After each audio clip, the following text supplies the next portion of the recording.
Hello friends, welcome to Vamja education.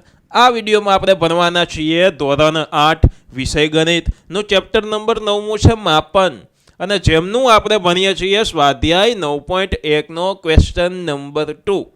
તો ચાલો સરસ રીતના આપણે આ લેક્ચરની આ વિડીયોની શરૂઆત કરીએ. ચાલુ કરતાં પહેલાં જો તમે આ ચેનલને સબસ્ક્રાઈબ નથી કરી તો અત્યારે જ સબસ્ક્રાઈબ કરીને બેલ આઇકન દબાવો, વિડીયોને લાઇક કરો તથા આ વિડીયોને તમારા મિત્રો પરિવાર દોસ્તો સાથે ચોક્કસથી મિત્રો શેર કરો. ચાલો ફટાફટ વિડીયોની શરૂઆત કરીએ. મને ખ્યાલ છે તમારી કોમેન્ટ મેં વાંચી, તમને આ ચેપ્ટર સહેલું લાગે છે. તો સરસ, બરાબર, ખૂબ સહેલું જ છે, ગભરાવાનું નથી. એકદમ તમને આગળના દાખલા આવડી ગયા તે જ રીતના આ દાખલો પણ એકદમ વ્યવસ્થિત સમજાઈ જશે, આવડી જશે. તો જોજો, આ ક્વેશ્ચનની અંદર આપણને આકૃતિ આપેલી નથી, આપણે આકૃતિ જાતે દોરવાની છે, દોરી લેશું. એક સમલંબ ચતુષ્કોણનું ક્ષેત્રફળ 34 સેન્ટીમીટર વર્ગ છે. જોજો, આ ક્વેશ્ચનમાં અલગ શું છે? આની પહેલાંના ક્વેશ્ચન હતો, પહેલો દાખલો હતો, તેની અંદર આપણે ક્ષેત્રફળ શોધેલું હતું. જ્યારે આ દાખલામાં આપણને અહીંયા ક્ષેત્રફળ આપી દીધું છે 34 સેન્ટીમીટર. ક્ષેત્રફળ આપ્યું છે તો કોઈ પણ એક બાજુની લંબાઈનું માપ પૂછશે. ઓકે, ચતુષ્કોણ કેવું છે? સમલંબ ચતુષ્કોણ છે. તો સૌથી પહેલાં હું સમલંબ ચતુષ્કોણ દોરી લઉં, બરાબર. આપણને ખ્યાલ છે સમલંબ ચતુષ્કોણ એટલે બે બાજુ સમાન હોય અને એક બાજુ કે અને બીજી સામસામેની બે બાજુ કેવી હોય? સમાંતર ન હોય. સમાન નહીં, સોરી મિત્રો, સમાંતર. જો દાખલા તરીકે અહીંયા જે ચતુષ્કોણ દોરેલું છે એની આ બે બાજુ સમાંતર છે, આમ આગળ ગમે એટલું જ આવતોય છેદે નહીં. અને આ બે બાજુ સામસામેની છે તે સમાંતર નથી, એટલે કે આગળ જતા એકબીજાને છેદી જાય છે. ઓકે, તો આ જે આપણે ચતુષ્કોણ દોર્યું એ કેવું થઈ ગયું? સમલંબ ચતુષ્કોણ થઈ ગયું. નામ આપી દઉં અહીંયા. આને એ કહી દઉં આ ખૂણાને, આને બી કહી દઉં, આને સી કહી દઉં અને આને ડી કહી દઉં. તમે કોઈ પણ નામ લખી શકો છો. આમનું ક્ષેત્રફળ આપણને કહી દીધું કેટલું? 34 સેન્ટીમીટર વર્ગ. એટલે ક્ષેત્રફળ અહીંયા વચ્ચે લખી નાખું 34 સેમી વર્ગ. આપણને ખ્યાલ છે કે ક્ષેત્રફળમાં એકમ હોય સેન્ટીમીટર, તો એની ઉપર વર્ગ કરેલો હોવો જોઈએ, જે રકમમાં પણ છે. ઊંચાઈ કહી દીધી 4 સેન્ટીમીટર. હવે આમાં જ ખાસ જોજો, ઊંચાઈનો અર્થ શું થાય છે? તો કે અહીંયાથી આ ભાગ નથી કીધો. ઊંચાઈનો અર્થ આમાં એવો થાય છે કે આ સમાંતર બાજુ અને આ સમાંતર બાજુ અને આ સમાંતર બાજુ વચ્ચેનું જે લંબ અંતર છે જેને કહી દીધી ઊંચાઈ, બરાબર. એ કેટલી આપણને ઊંચાઈ આમાં કીધેલી છે? 4 સેમી. તો અહીંયા હું લખી નાખું છું 4, ઊંચાઈ 4. અને આ સમલંબ ચતુષ્કોણની સમાંતર બાજુઓમાંથી એક બાજુની લંબાઈ 10. આ બે સમાંતર બાજુ, એક આ અને બીજી આ. તો આમાં કોઈ પણ એક બાજુને 10 કહી દઉં, બરાબર. દાખલા તરીકે હું નીચેની બાજુને 10 કહી દઉં કે આ બાજુનું માપ કેટલું છે? 10. તો તેની બીજી સમાંતર બાજુની લંબાઈ શોધો. બીજી સમાંતર બાજુ એટલે કે આ ઉપરની જે આ સમાંતર બાજુ છે તેની લંબાઈ શોધવાની છે. તો એ બીજી સમાંતર બાજુ એટલે એબીની લંબાઈ આપણે શોધવાની છે. તો જો જ્યારે આવી રીતના કોઈ પણ એક લંબાઈ શોધવાની હોય તો આને હું કહી દઈશ x. શું કહી દઈશ? x. હવે એને x કીધો તો એના માટેની આપણે દાખલામાં પહેલી લાઈન લખવી જોશે. એ શું છે? તો કે જો અહીંયા લખેલું છે બીજી સમાંતર બાજુ છે, તો આપણે લખશું કે ધારો કે બીજી સમાંતર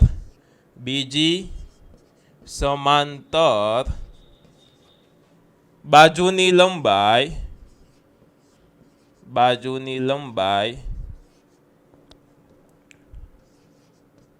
બરાબર x સેન્ટીમીટર, x સેમી, બરાબર. એકમ સેન્ટીમીટરમાં છે. જો અહીંયા સેન્ટીમીટર, એટલે આનો એકમ પણ સેન્ટીમીટરમાં જ લેશે, એટલે x સેન્ટીમીટર. એને આપણે કહી દીધું x. હવે આપણે શું કરવાનું? જેમ સમલંબ ચતુષ્કોણનું ક્ષેત્રફળ શોધતા હતા એ પ્રમાણે આપણે સૂત્ર મૂકી દઈ કે સમલંબ ચતુષ્કોણનું હું ટૂંકું લખું છું, તમારે ચતુષ્કોણ આખું લખવાનું. સમલંબ ચતુષ્કોણનું ક્ષેત્રફળ બરાબર શું સૂત્ર હતું? 1/2 ગુણ્યા બે સમાંતર બાજુઓનો સરવાળો ગુણ્યા બંને સમાંતર બાજુઓનો સરવાળો ગુણ્યા બંને સમાંતર બાજુઓ વચ્ચેનું લંબ અંતર એટલે કે આ જે 4 છે તે એટલે ગુણ્યા ખાલી લંબ અંતર લખું, લંબ અંતર. તમે એમ લખી શકો કે બે બાજુ વચ્ચેનું લંબ અંતર. સમજાઈ ગયું? ડન.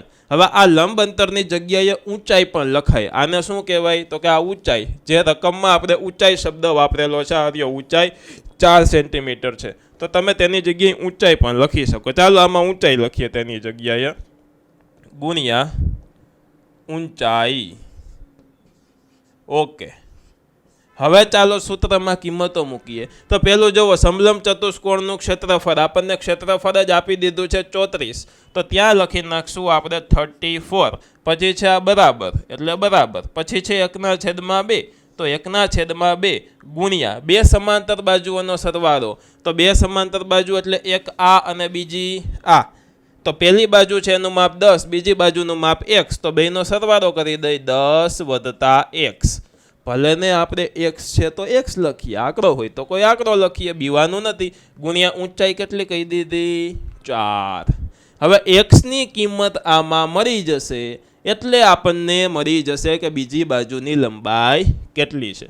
હવે જો આનું સાદું રૂપ આપણે દેતા જશું તો અહીંયાથી જે ઉડતું હોય ઉડાડી દેવાનું. તો કે જો આ ગુણાકાર હોય ને ત્યારે આ વસ્તુ ઉડે, પરંતુ આ 2, 5, 10 ન ઉડે, કારણ કે આ બંને એકબીજા સાથે સરવાળામાં છે એટલે. પરંતુ આ 4 સાથે ઉડી જાય, 2, 2, 4 ઉડી ગયા. તો કે હા.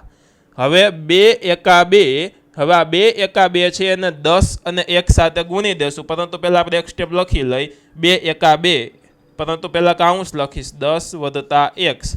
આ તો ઉડી ગયું આખું, 1 છે, 1 આરે ગુણે એટલે એ વસ્તુ એમને થાય, ગુણ્યા 2. હવે આ 2 છે એને પહેલાં 10 સાથે ગુણીશ, પછી હું 1 સાથે ગુણીશ, તો ચાલો ગુણી દઉં.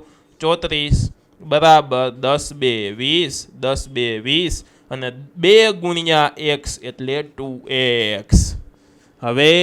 હવે જોજો 20 બરાબરની સામે જાય તો 20 સામે જાય, અહીંયા પ્લસ છે બરાબર. જે વસ્તુ અહીંયા પ્લસ હોય, સર્વ કાંઈ ન હોય ત્યારે પ્લસ તમારે ગણવાનું, જે સામે જશે તો માઇનસ થશે. શું થશે? માઇનસ. બરાબરની સામે જાય તો નિશાની ચેન્જ થાય, એટલી જ વસ્તુ તમારે ધ્યાન રાખવાની. તો જુઓ, આ વસ્તુને હું આ બાજુ લખું ને આ વસ્તુને આ બાજુ લખું તો ચાલે? તો કે હા ચાલે. કે ભાઈ દાખલા તરીકે આ પેન બરાબર 2 સેન્ટીમીટર, તો એનો અર્થ એવો થાય ને કે 2 સેન્ટીમીટર બરાબર પેન. ઊંધા ચતું ચાલે. તો આ x વાળી વસ્તુ આ બાજુ લખું ને ઓલી એક કામ કરીએ, ચાલો એ પછી ફેરવી દેશું. બસ પેલા 20 ને આ બાજુ લઈ લઉં તો 34, અહીંયા પ્લસ છે તો સામે જાય કેવું થઈ જાય? -20 બરાબર 2x. એમને રાખો, ચાલો ડન.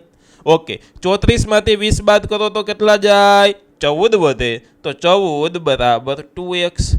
હવે જોવો જોઈએ, અહીંયા 2 શેમાં છે? ગુણાકારમાં છે. સામે જાય તો ભાગાકારમાં થાય, ગુણાકાર હોય સામે જાય તો ભાગાકારમાં થાય. તો ચાલો હવે આ બાજુ, તો 14, આ 2 છે તે ગુણાકારમાં છે, સામે જશે તો છેદમાં, અહીંયા અંશમાં છે તો ભાગાકારમાં એટલે સામે જશે તો આવી રીતના છેદમાં થશે.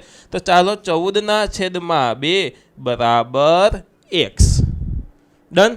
ચાલો 7 2 14, 7 2 14 એટલે હવે જોજો 7 બરાબર x આવ્યું. શું આવ્યો જવાબ? 7 બરાબર x. આને હું આવી રીતના લખી શકું, x બરાબર 7? તો કે હા, 7 બરાબર x, તો x બરાબર 7, એ બંને સરખું જ છે ને. આનો મિનિંગ શું થાય? 7 અને x બંને બરાબર છે, તો x અને 7 એ બરાબર જ થાય ને. ઓકે, તમારા પપ્પાની ઉંમર તમારા કાકાની ઉંમર જેવડી હોય તો તમારા કાકાની ઉંમર તમારા પપ્પાના ઉંમર જેવડી જ હોય. બરાબર, સાચી જ વસ્તુ છે. તો જોજો x બરાબર 7. હવે જોજો, ખાસ ધ્યાન રાખવાનું, જ્યારે માપન ચેપ્ટર ભણતા હોય ત્યારે એકમનું ખૂબ મહત્વ છે. દાખલો સાચો કર્યો હોય પરંતુ અહીંયા તમે સેન્ટીમીટર કે સેમી ન લખો તો તમારો અડધો માર્ક કે 1 માર્ક કપાઈ જાય. જ્યારે ક્ષેત્રફળ શોધતા હોય ત્યારે સેન્ટીમીટર વર્ગ લખવાનું. આપણે ક્ષેત્રફળ નહોતા, આ બાજુનું માપ શોધતા હતા. બાજુમાંનું માપમાં સેન્ટીમીટર વર્ગ નહીં આવે, બાજુનું માપમાં ખાલી સેન્ટીમીટર આવે. તો આ x થઈ ગયું આપણું બાજુનું માપ 7 સેન્ટીમીટર. તો આપણે લખી શકીએ કે આમ બીજી બાજુનું માપ 7 સેમી છે.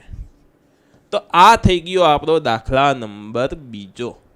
આશા રાખું છું કે આખો દાખલો એકદમ વ્યવસ્થિત રીતના તમને સમજાઈ ગયો હશે. આ મેં સરસ મજાના અક્ષરે સરસ મજાની નોટ બનાવી છે, લખેલું છે. આમની PDF ફાઇલ તમારે જોતી હોય તો તમને ટેલિગ્રામ ચેનલ છે આપણી વામજા એજ્યુકેશન નામની, તેમાં મળી જશે.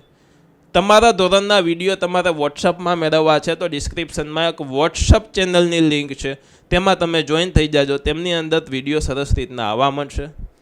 જો તમારે આપણો કોર્સ ખરીદવો છે, એકદમ બેસ્ટ એજ્યુકેશન મેળવવું છે, ખૂબ સારું ભણવું છે, તો ડિસ્ક્રિપ્શનમાં વામજા એજ્યુકેશન એપ્લિકેશનની લિંક છે, ત્યાંથી એપ્લિકેશન ડાઉનલોડ કરો અને તમારો ધોરણનો કોર્સ તમે ખરીદી શકો છો.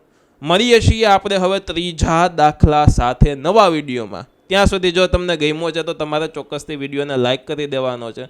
સરસ મજાની મને ગમે તેવી કોમેન્ટ તમારે કરી દેવાની છે. અને હા, ખાસ કરીને તમારા ફ્રેન્ડ સાથે વિડીયોને શેર કરો અને ચેનલને સબસ્ક્રાઈબ ન કરી હોય તો સબસ્ક્રાઈબ કરી દેવાની છે. ભણતા રહ્યો, ગણતા રહ્યો, પ્રેમ કરતા રહ્યો. ધન્યવાદ.